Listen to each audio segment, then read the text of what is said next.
Thank you for joining Pocket Lesson. Pocket Lesson provides super online video to get you native English speaker. Let's get started.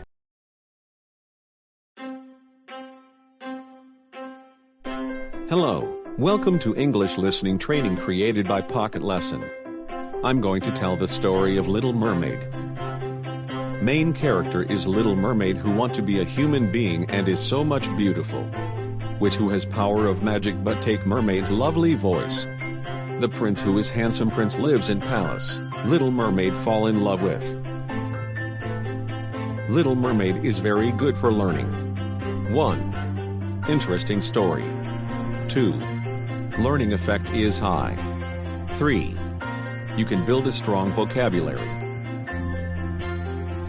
Click or tap subscription button to join us as fellow. Shall we get started? Here we go.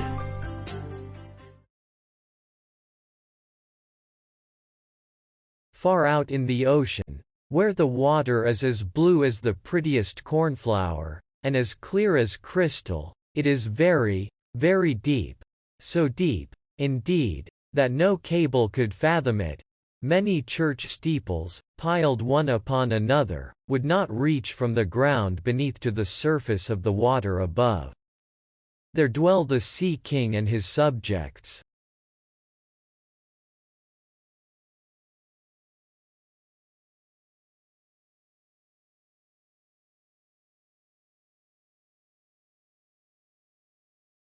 We must not imagine that there is nothing at the bottom of the sea but bare yellow sand.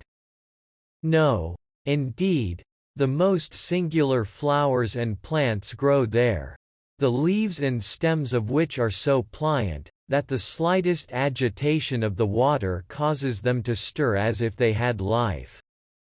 Fishes, both large and small, glide between the branches, as birds fly among the trees here upon land.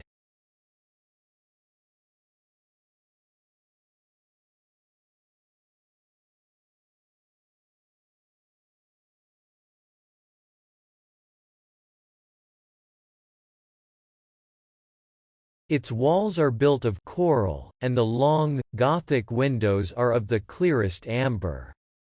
The roof is formed of shells, that open and close as the water flows over them. Their appearance is very beautiful, for in each lies a glittering pearl, which would be fit for the diadem of a queen.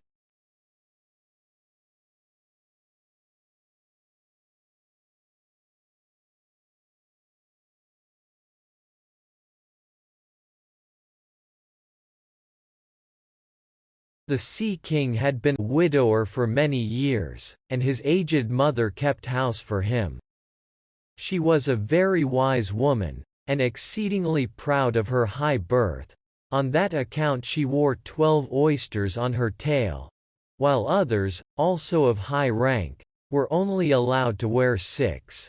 She was, however, deserving of very great praise, especially for her care of the little sea princesses, her granddaughters.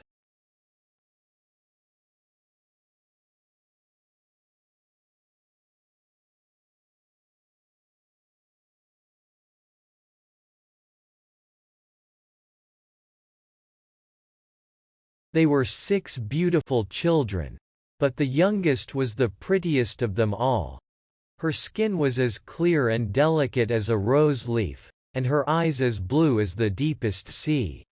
But, like all the others, she had no feet, and her body ended in a fish's tail.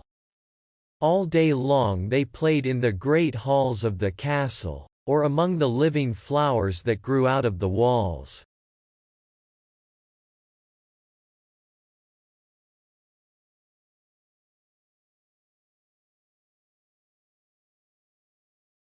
The large amber windows were open, and the fish swam in, just as the swallows fly into our houses when we open the windows, excepting that the fishes swam up to the princesses, ate out of their hands, and allowed themselves to be stroked. Outside the castle there was a beautiful garden, in which grew bright red and dark blue flowers, and blossoms like flames of fire. The fruit glittered like gold, and the leaves and stems waved to and fro continually.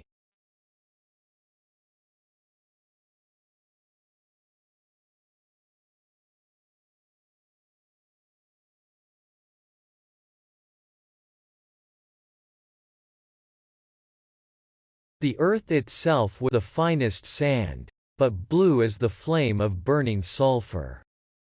Over everything lay a peculiar blue radiance, as if it were surrounded by the air from above, through which the blue sky shone, instead of the dark depths of the sea. In calm weather the sun could be seen, looking like a purple flower, with the light streaming from the calyx.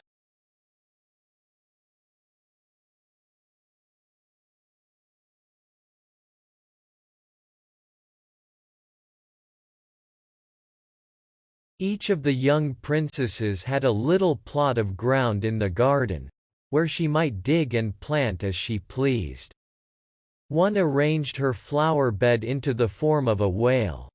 Another thought it better to make hers like the figure of a little mermaid.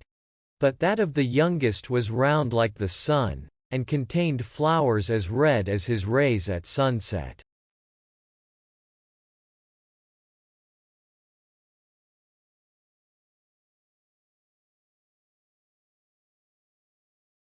She was a strange child, quiet and thoughtful, and while her sisters would be delighted with the wonderful things which they obtained from the wrecks of vessels, she cared for nothing but her pretty red flowers, like the sun, excepting a beautiful marble statue. It was the representation of a handsome boy, carved out of pure white stone, which had fallen to the bottom of the sea from a wreck. She planted by the statue a rose-colored weeping willow.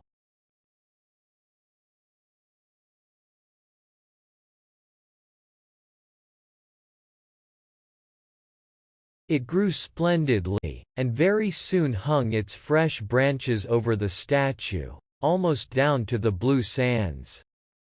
The shadow had a violet tint, and waved to and fro like the branches. It seemed as if the crown of the tree and the root were at play, and trying to kiss each other. Nothing gave her so much pleasure as to hear about the world above the sea. She made her old grandmother tell her all she knew of the ships and of the towns, the people and the animals.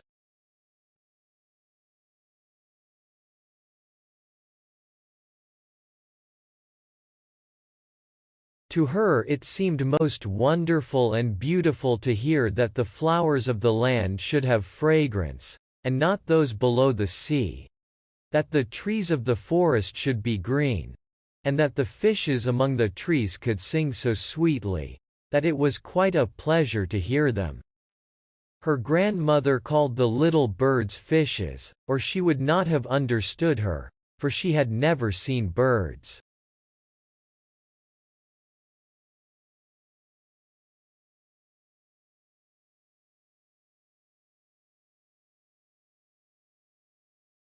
"When you have reached your 15th year," said the grandmother, "you will have permission to rise up out of the sea, to sit on the rocks in the moonlight, while the great ships are sailing by. And then you will see both forests and towns." In the following year, one of the sisters would be 15. But as each was a year younger than the other, the youngest would have to wait 5 years before her turn came to rise up from the bottom of the ocean, and see the earth as we do.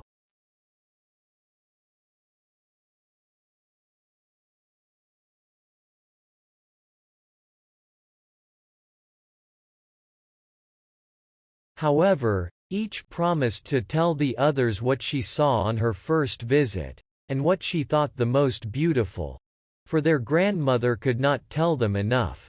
There were so many things on which they wanted information. None of them longed so much for her turn to come as the youngest, she who had the longest time to wait, and who was so quiet and thoughtful.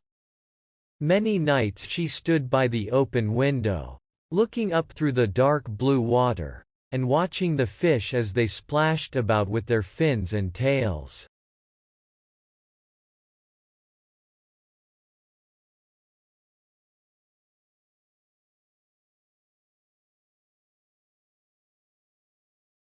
She could see the moon and stars shining faintly, but through the water they looked larger than they do to our eyes. When something like a black cloud passed between her and them, she knew that it was either a whale swimming over her head, or a ship full of human beings, who never imagined that a pretty little mermaid was standing beneath them, holding out her white hands towards the keel of their ship.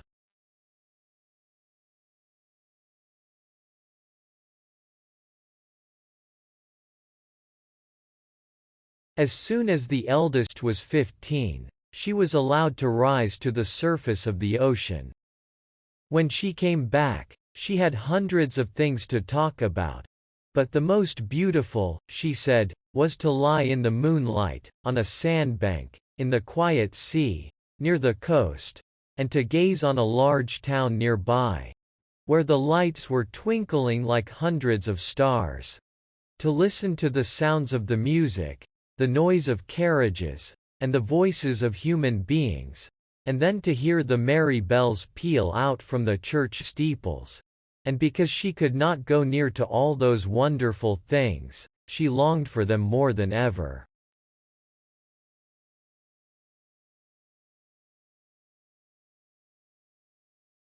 Oh, did not the youngest sister listen eagerly to all these descriptions? And afterwards, when she stood at the open window looking up through the dark blue water, she thought of the great city, with all its bustle and noise, and even fancied she could hear the sound of the church bells, down in the depths of the sea.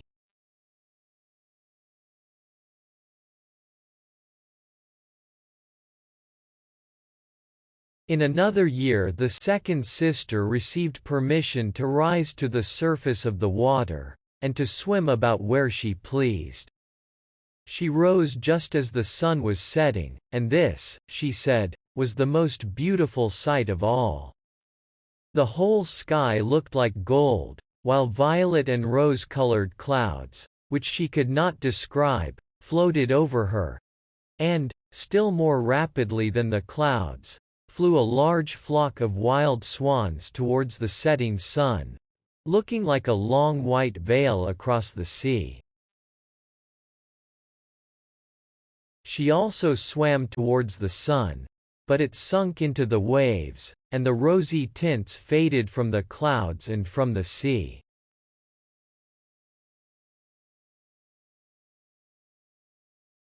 The third sister's turn followed. She was the boldest of them all, and she swam up a broad river that emptied itself into the sea. On the banks she saw green hills covered with beautiful vines. Palaces and castles peeped out from amid the proud trees of the forest. She heard the birds singing, and the rays of the sun were so powerful that she was obliged often to dive down under the water to cool her burning face.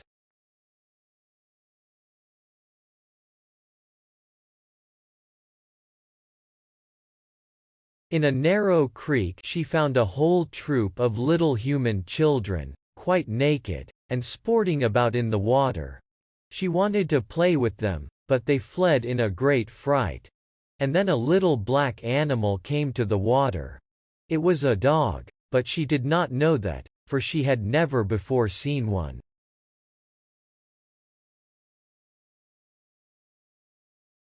This animal barked at her so terribly that she became frightened, and rushed back to the open sea. But she said she should never forget the beautiful forest, the green hills, and the pretty little children who could swim in the water, although they had not fishes' tails.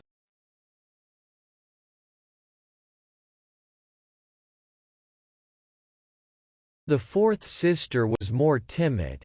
She remained in the midst of the sea, but she said it was quite as beautiful there as nearer the land. She could see for so many miles around her, and the sky above looked like a bell of glass.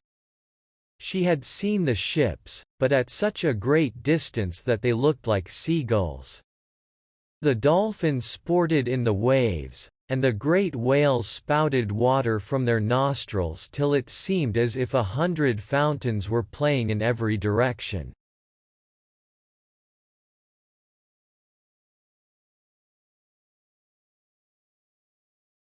The fifth sister's birthday occurred in the winter, so when her turn came, she saw what the others had not seen the first time they went up. The sea looked quite green, and large icebergs were floating about, each like a pearl, she said, but larger and loftier than the churches built by men. They were of the most singular shapes, and glittered like diamonds.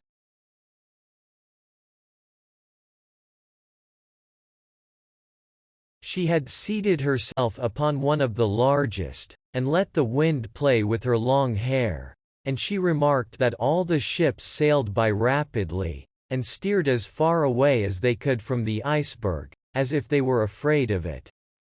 Towards evening, as the sun went down, dark clouds covered the sky, the thunder rolled and the lightning flashed, and the red light glowed on the icebergs as they rocked and tossed on the heaving sea.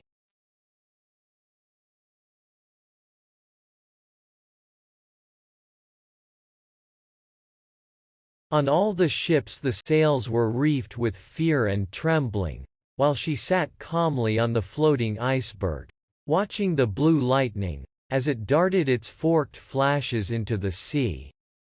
When first the sisters had permission to rise to the surface, they were each delighted with the new and beautiful sights they saw.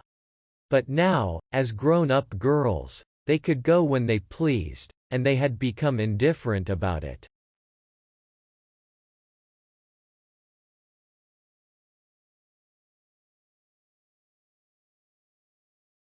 They wished themselves back again in the water, and after a month had passed they said it was much more beautiful down below, and pleasanter to be at home.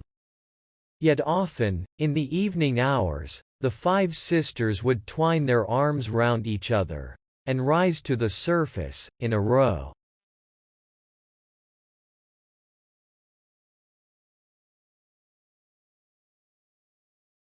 They had more beautiful voices than any human being could have.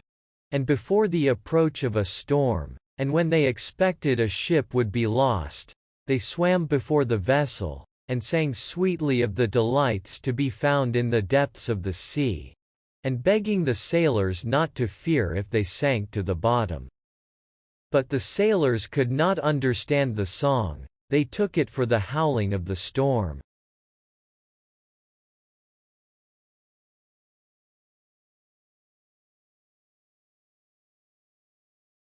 And these things were never to be beautiful for them. For if the ship sank, the men were drowned, and their dead bodies alone reached the palace of the Sea King. When the sisters rose, arm in arm, through the water in this way, their youngest sister would stand quite alone, looking after them, ready to cry. Only that the mermaids have no tears, and therefore they suffer more. "Oh, were I but 15 years old," said she. "I know that I shall love the world up there, and all the people who live in it."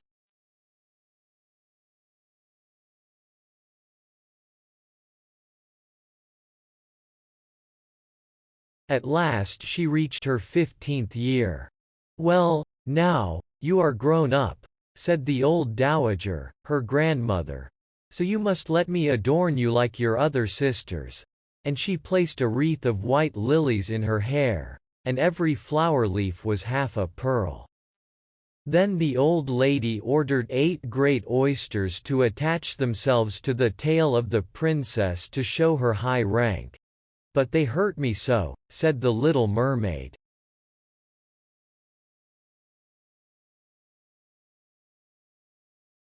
"Pride must suffer pain," replied the old lady. Oh, how gladly she would have shaken off all this grandeur, and laid aside the heavy wreath. The red flowers in her own garden would have suited her much better, but she could not help herself. So she said, "Farewell," and rose as lightly as a bubble to the surface of the water. The sun had just set as she raised her head above the waves. But the clouds were tinted with crimson and gold, and through the glimmering twilight beamed the evening star in all its beauty.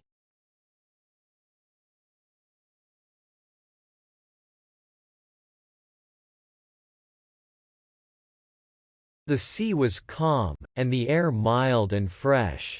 A large ship, with 3 masts, lay becalmed on the water, with only 1 sail set, for not a breeze stiffed, and the sailors sat idle on deck or amongst the rigging. There was music and song on board, and, as darkness came on, 100 colored lanterns were lighted, as if the flags of all nations waved in the air.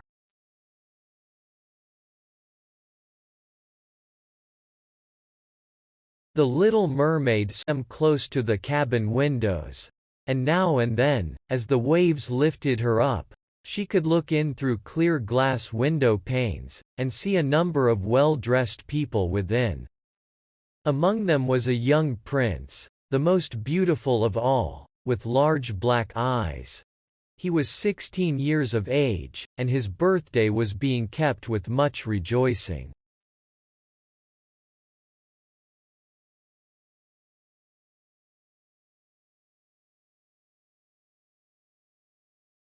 The sailors were dancing on deck, but when the prince came out of the cabin, more than 100 rockets rose in the air, making it as bright as day. The little mermaid was so startled that she dived under water, and when she again stretched out her head, it appeared as if all the stars of heaven were falling around her. She had never seen such fireworks before.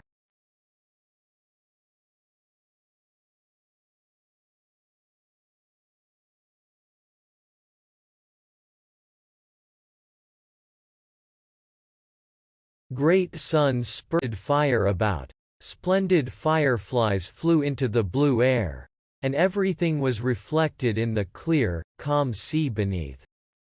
The ship itself was so brightly illuminated that all the people, and even the smallest rope, could be distinctly and plainly seen. And how handsome the young prince looked, as he pressed the hands of all present and smiled at them, while the music resounded through the clear night air.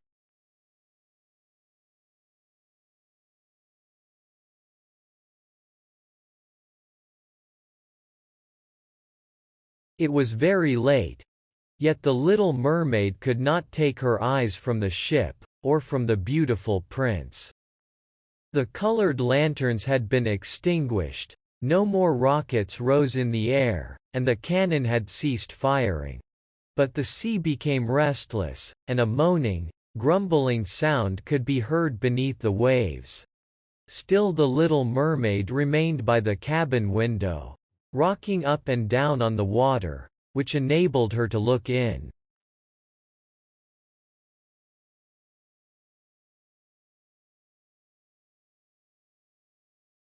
After a while, the sails were quickly unfurled, and the noble ship continued her passage.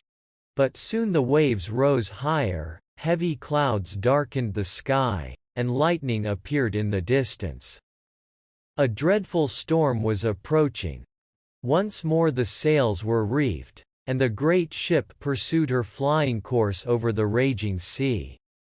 The waves rose mountains high, as if they would have overtopped the mast. But the ship dived like a swan between them, and then rose again on their lofty, foaming crests.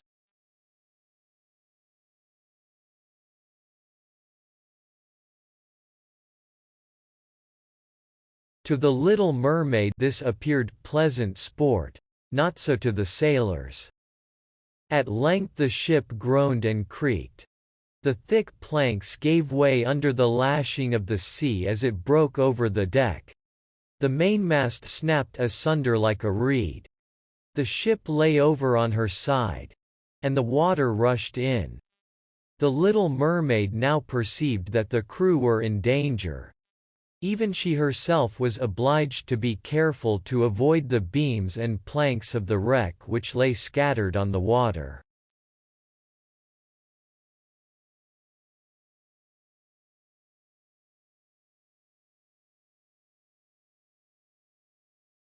At one moment it was so pitch dark that she could not see a single object, but a flash of lightning revealed the whole scene.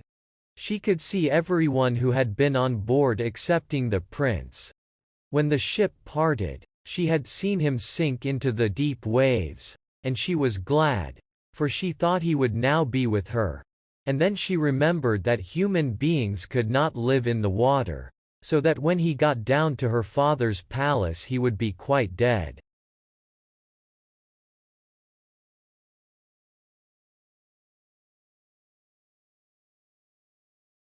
But he must not die. So she swam about among the beams and planks which strewed the surface of the sea, forgetting that they could crush her to pieces. Then she dived deeply under the dark waters, rising and falling with the waves, till at length she managed to reach the young prince, who was fast losing the power of swimming in that stormy sea. His limbs were failing him, his beautiful eyes were closed, and he would have died had not the little mermaid come to his assistance. She held his head above the water, and let the waves drift them where they would.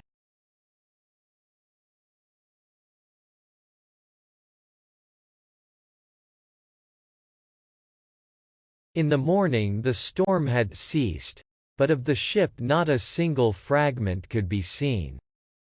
The sun rose up red and glowing from the water, and its beams brought back the hue of health to the prince's cheeks, but his eyes remained closed. The mermaid kissed his high, smooth forehead, and stroked back his wet hair. He seemed to her like the marble statue in her little garden, and she kissed him again, and wished that he might live.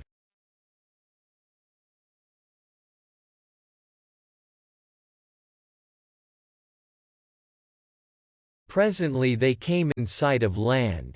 She saw lofty blue mountains, on which the white snow rested as if a flock of swans were lying upon them. Near the coast were beautiful green forests, and close by stood a large building, whether a church or a convent she could not tell. Orange and citron trees grew in the garden, and before the door stood lofty palms.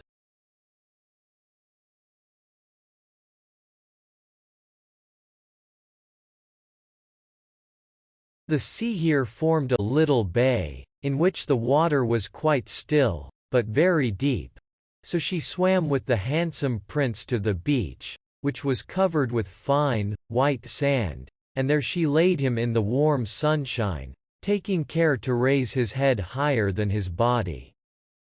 Then bells sounded in the large white building, and a number of young girls came into the garden.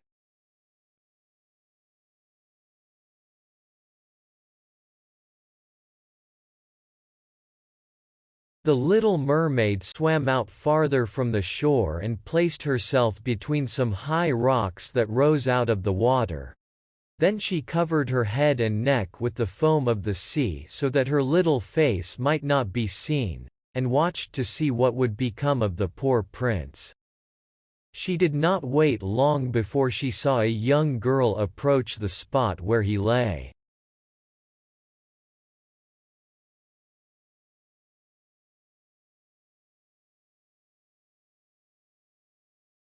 She seemed frightened at first, but only for a moment. Then she fetched a number of people, and the mermaid saw that the prince came to life again, and smiled upon those who stood round him. But to her he sent no smile, he knew not that she had saved him. This made her very unhappy, and when he was led away into the great building, she dived down sorrowfully into the water, and returned to her father's castle.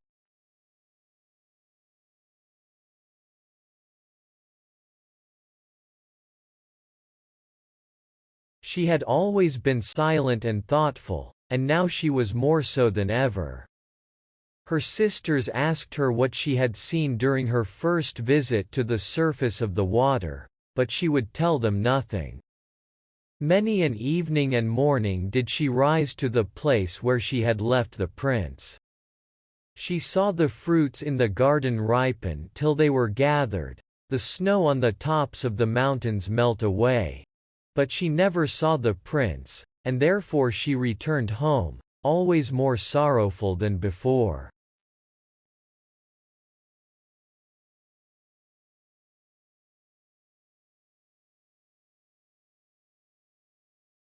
It was her only comfort to sit in her own little garden, and fling her arm round the beautiful marble statue which was like the prince.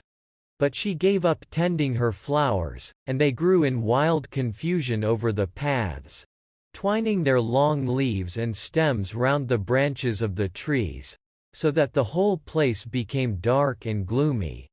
At length she could bear it no longer, and told one of her sisters all about it.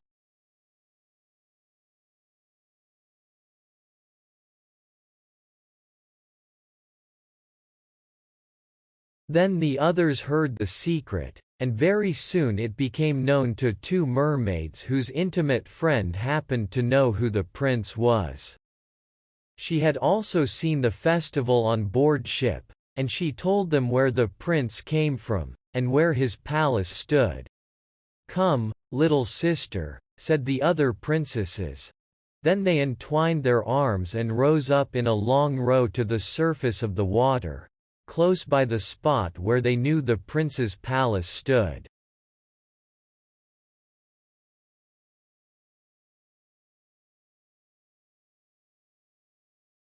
It was built of bright yellow shining stone, with long flights of marble steps, one of which reached quite down to the sea.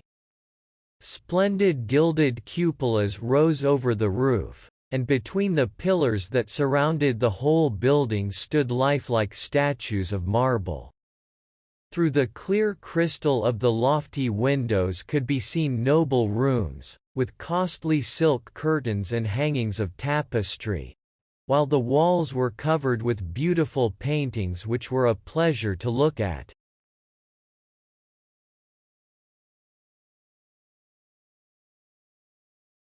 In the center of the largest saloon a fountain threw its sparkling jets high up into the glass cupola of the ceiling, through which the sun shone down upon the water and upon the beautiful plants growing round the basin of the fountain. Now that she knew where he lived, she spent many an evening and many a night on the water near the palace.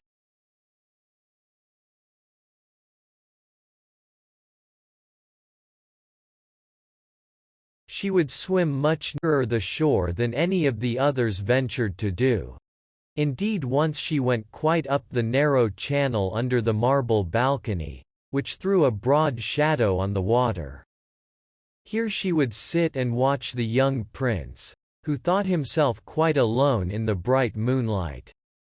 She saw him many times of an evening sailing in a pleasant boat, with music playing and flags waving.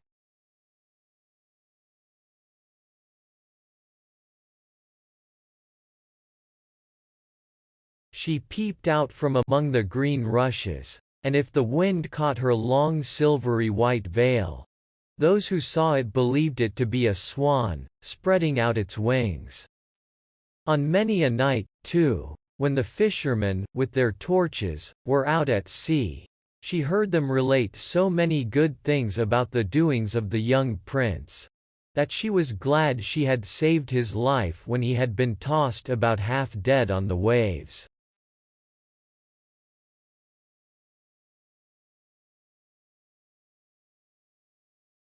And she remembered that his head had rested on her bosom, and how heartily she had kissed him. But he knew nothing of all this, and could not even dream of her. She grew more and more fond of human beings, and wished more and more to be able to wander about with those whose world seemed to be so much larger than her own.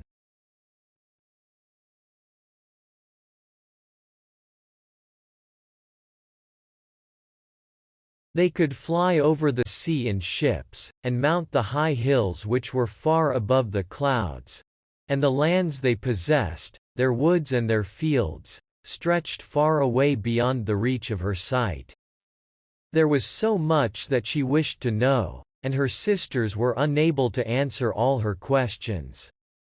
Then she applied to her old grandmother, who knew all about the upper world, which she very rightly called the lands above the sea.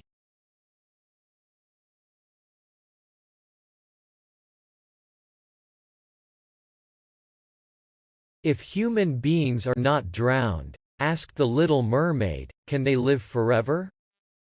Do they never die as we do here in the sea?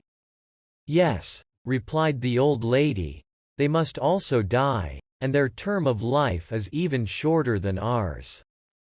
We sometimes live to 300 years, but when we cease to exist here we only become the foam on the surface of the water, and we have not even a grave down here of those we love.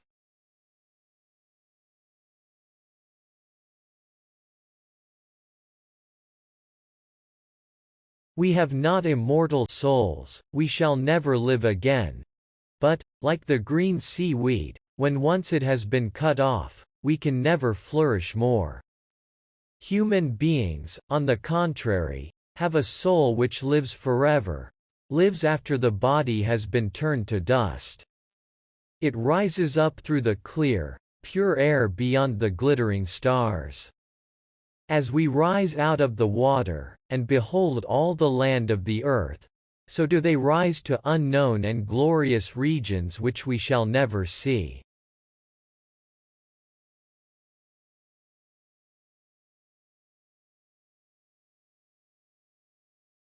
Why have not we an immortal soul? Asked the little mermaid mournfully. I would give gladly all the hundreds of years that I have to live, to be a human being only for one day, and to have the hope of knowing the happiness of that glorious world above the stars. You must not think of that, said the old woman. We feel ourselves to be much happier and much better off than human beings.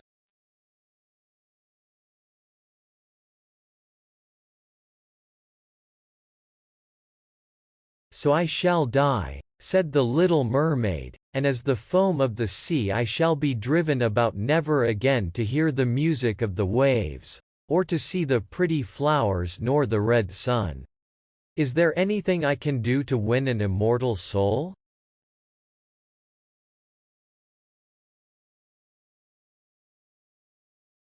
No, said the old woman. Unless a man were to love you so much that you were more to him than his father or mother, and if all his thoughts and all his love were fixed upon you, and the priest placed his right hand in yours, and he promised to be true to you here and hereafter, then his soul would glide into your body and you would obtain a share in the future happiness of mankind.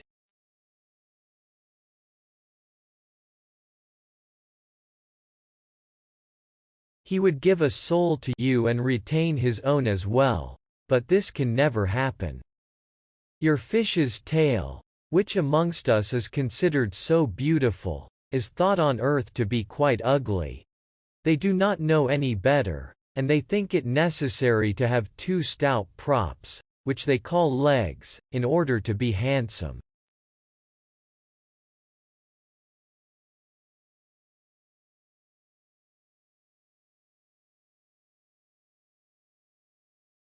Then the little mermaid sighed, and looked sorrowfully at her fish's tail. Let us be happy, said the old lady, and dart and spring about during the 300 years that we have to live, which is really quite long enough.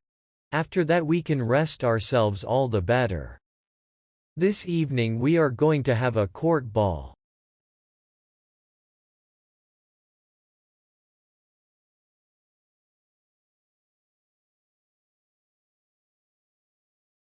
It is one of those splendid sights which we can never see on earth. The walls and the ceiling of the large ballroom were of thick, but transparent crystal. May hundreds of colossal shells, some of a deep red, others of a grass green, stood on each side in rows, with blue fire in them, which lighted up the whole saloon, and shone through the walls, so that the sea was also illuminated.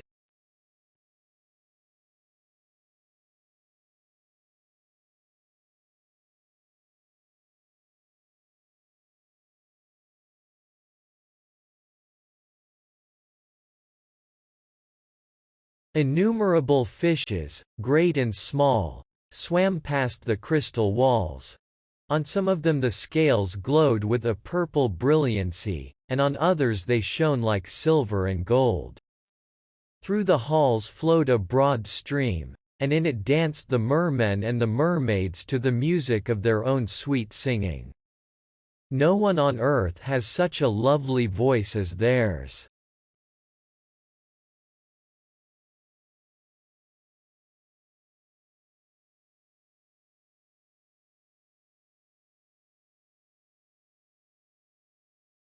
The little mermaid sang more sweetly than them all.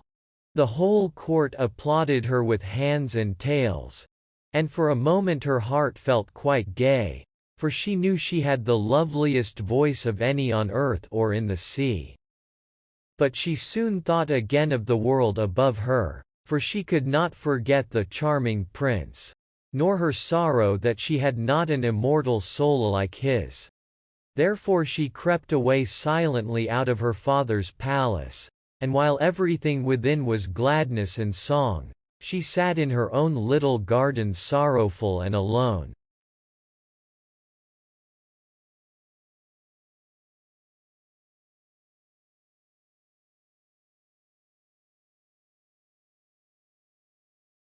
Then she heard the bugle sounding through the water, and thought, "He is certainly sailing above, he on whom my wishes depend, and in whose hands I should like to place the happiness of my life.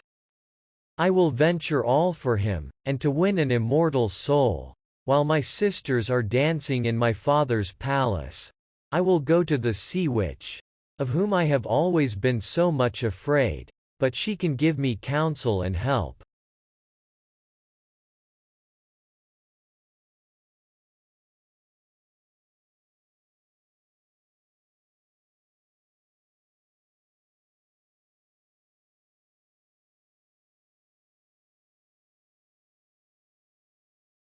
And then the little mermaid went out from her garden, and took the road to the foaming whirlpools, behind which the sorceress lived.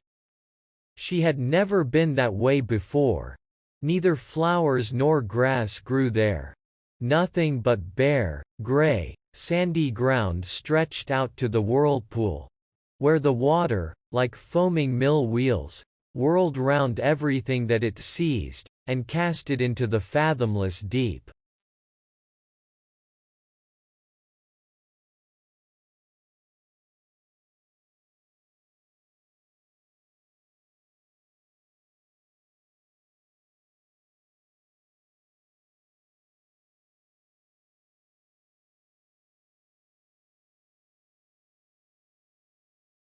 Through the midst of these crushing whirlpools the little mermaid was obliged to pass, to reach the dominions of the sea witch. And also for a long distance the only road lay right across a quantity of warm, bubbling mire, called by the witch her turf moor. Beyond this stood her house, in the center of a strange forest, in which all the trees and flowers were polypi, half animals and half plants. They looked like serpents with 100 heads growing out of the ground.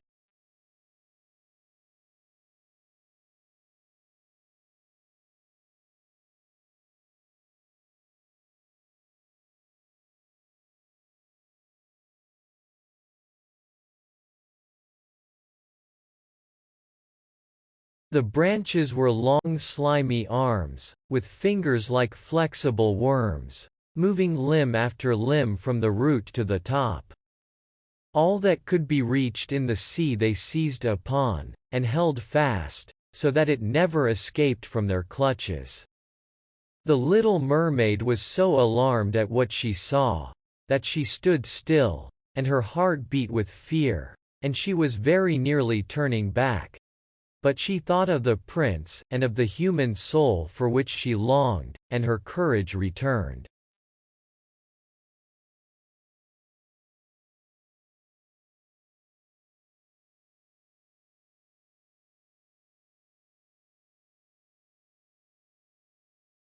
She fastened her long flowing hair round her head, so that the polypi might not seize hold of it.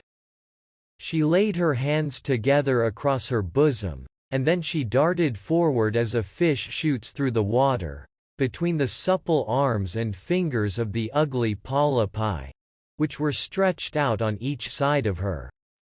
She saw that each held in its grasp something it had seized with its numerous little arms, as if they were iron bands.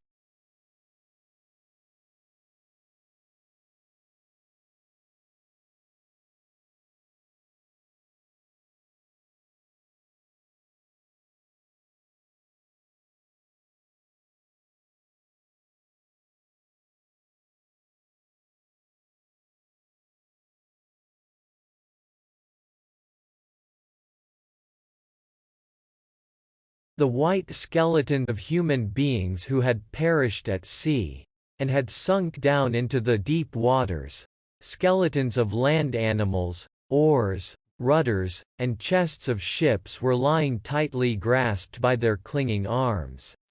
Even a little mermaid, whom they had caught and strangled.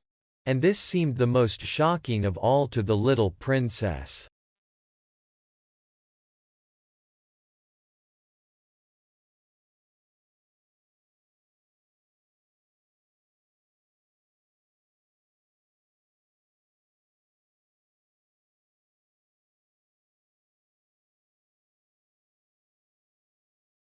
She now came to a space of marshy ground in the wood, where large, fat water snakes were rolling in the mire, and showing their ugly, drab-colored bodies.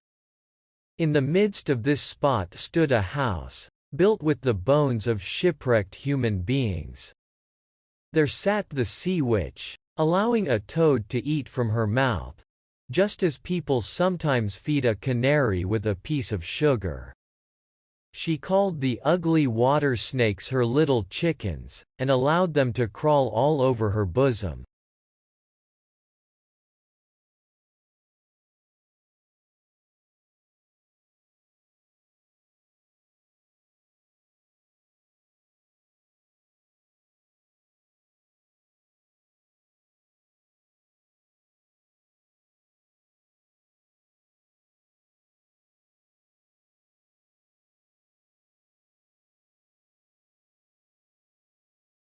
"I know what you want," said the sea witch. "It is very stupid of you, but you shall have your way, and it will bring you to sorrow, my pretty princess. You want to get rid of your fish's tail, and to have two supports instead of it, like human beings on earth, so that the young prince may fall in love with you, and that you may have an immortal soul.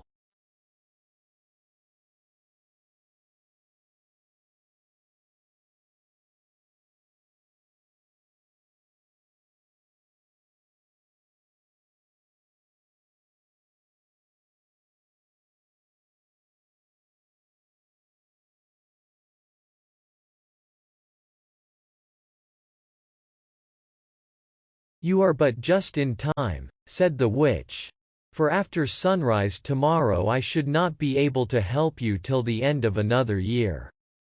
I will prepare a draught for you, with which you must swim to land tomorrow before sunrise, and sit down on the shore and drink it. Your tail will then disappear, and shrink up into what mankind calls legs, and you will feel great pain, as if a sword were passing through you.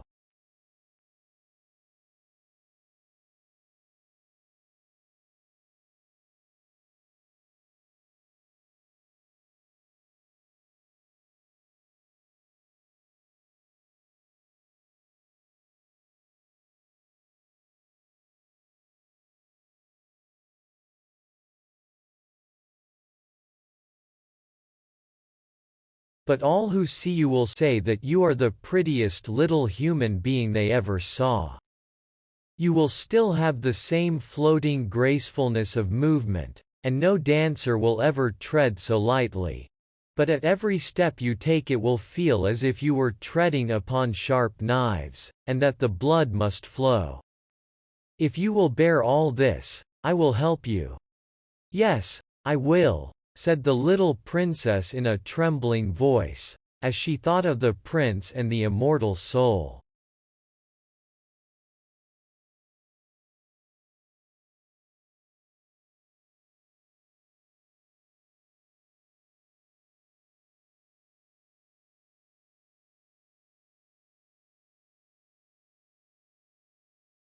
"But think again," said the witch. "For when once your shape has become like a human being, you can no more be a mermaid. You will never return through the water to your sisters, or to your father's palace again.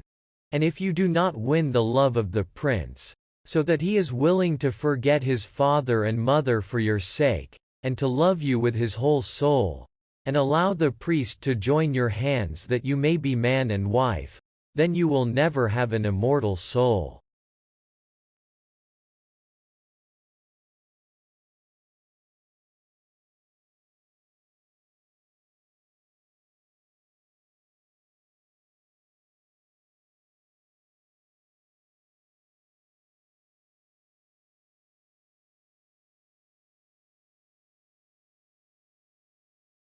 "The first morning after he marries another your heart will break, and you will become foam on the crest of the waves." "I will do it," said the little mermaid, and she became pale as death. "But I must be paid also," said the witch, "and it is not a trifle that I ask. You have the sweetest voice of any who dwell here in the depths of the sea, and you believe that you will be able to charm the prince with it also. But this voice you must give to me. The best thing you possess will I have for the price of my draft."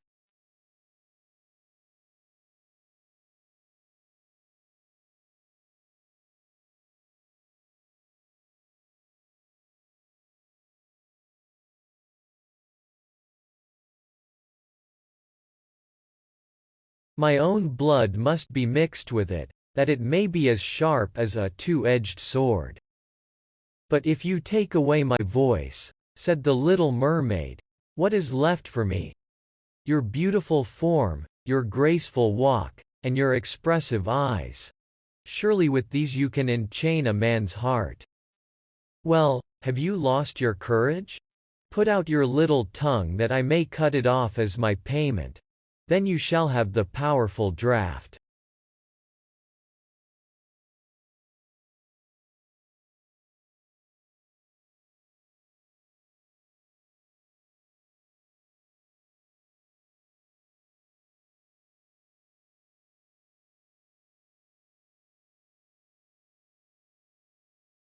"It shall be," said the little mermaid. Then the witch placed her cauldron on the fire, to prepare the magic draught.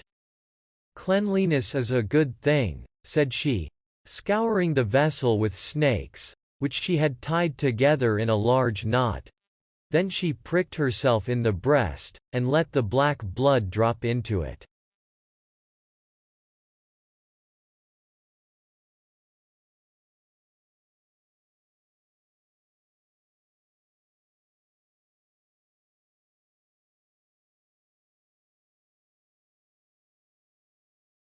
The steam that rose formed itself into such horrible shapes that no one could look at them without fear. Every moment the witch threw something else into the vessel, and when it began to boil, the sound was like the weeping of a crocodile. When at last the magic draught was ready, it looked like the clearest water. "There it is for you," said the witch. Then she cut off the mermaid's tongue, so that she became dumb, and would never again speak or sing.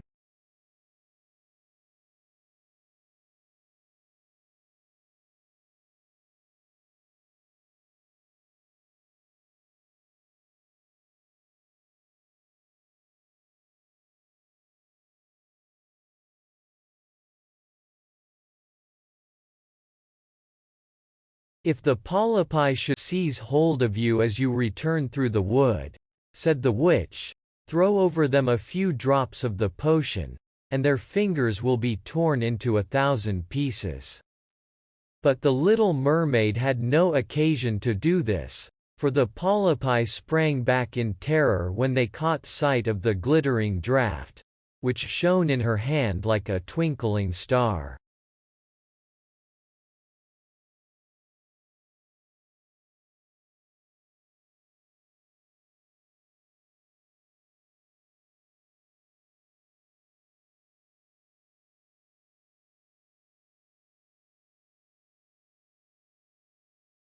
So she passed quickly through the wood and the marsh, and between the rushing whirlpools. She saw that in her father's palace the torches in the ballroom were extinguished, and all within asleep. But she did not venture to go into them, for now she was dumb and going to leave them forever. She felt as if her heart would break. She stole into the garden, took a flower from the flower beds of each of her sisters, kissed her hand 1,000 times towards the palace, and then rose up through the dark blue waters.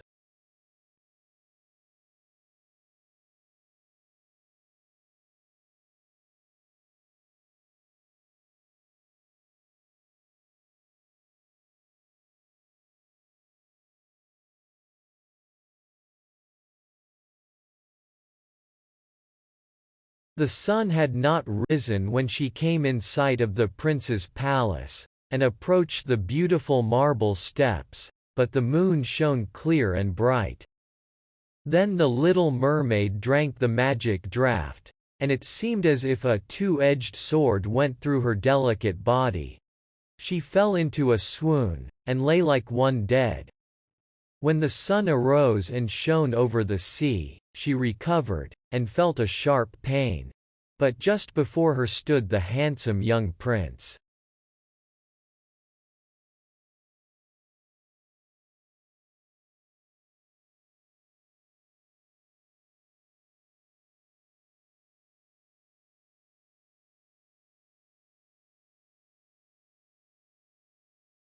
He fixed his coal-black eyes upon her so earnestly that she cast down her own, and then became aware that her fish's tail was gone, and that she had as pretty a pair of white legs and tiny feet as any little maiden could have. But she had no clothes, so she wrapped herself in her long, thick hair. The prince asked her who she was, and where she came from, and she looked at him mildly and sorrowfully with her deep blue eyes, but she could not speak.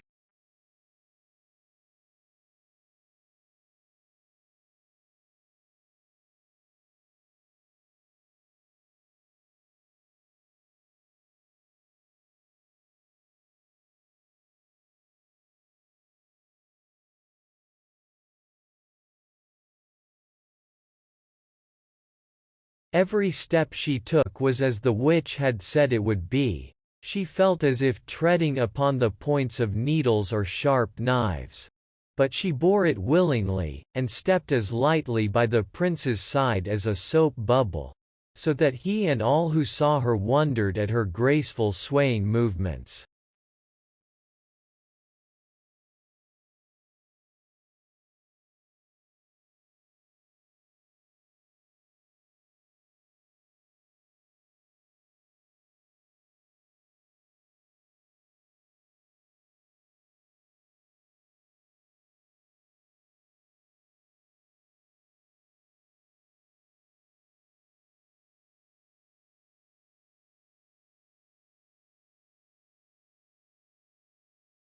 She was very soon arrayed in costly robes of silk and muslin, and was the most beautiful creature in the palace.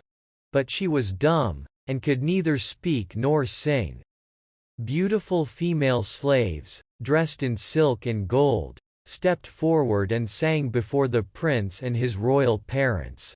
One sang better than all the others, and the prince clapped his hands and smiled at her.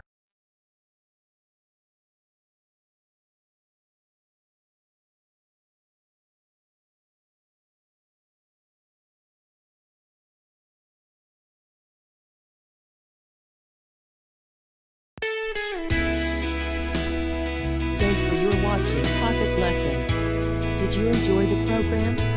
I guess so. See you again.